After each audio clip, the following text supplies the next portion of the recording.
അവിടെ MRI ചെയ്തപ്പോഴാണ് കണ്ടുപിടിക്കുന്നത് എൻ്റെ സ്പൈനൽ കോഡിനുള്ളിൽ ട്യൂമറാണ്, നടുവേദനയ്ക്കുള്ള കാരണം അതാണെന്ന് കണ്ടുപിടിച്ചു. അപ്പോൾ തന്നെ സർജറി ചെയ്യണമെന്ന് പറഞ്ഞു.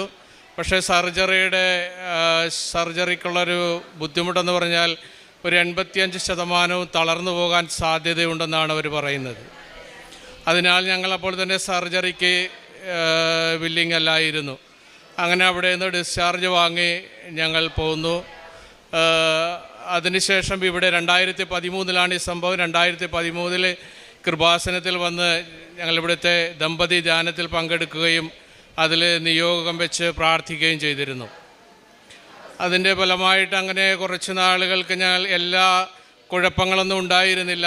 എല്ലാ വർഷവും MRI ചെയ്യണമെന്നുള്ള ഒരു കണ്ടീഷൻ മാത്രമായിരുന്നു ഡോക്ടർ പറഞ്ഞിരുന്നത്. ഗ്രോത്ത് ഉണ്ടോ എന്ന് മാത്രം നോക്കിയാൽ മതിയെന്ന് പറഞ്ഞു.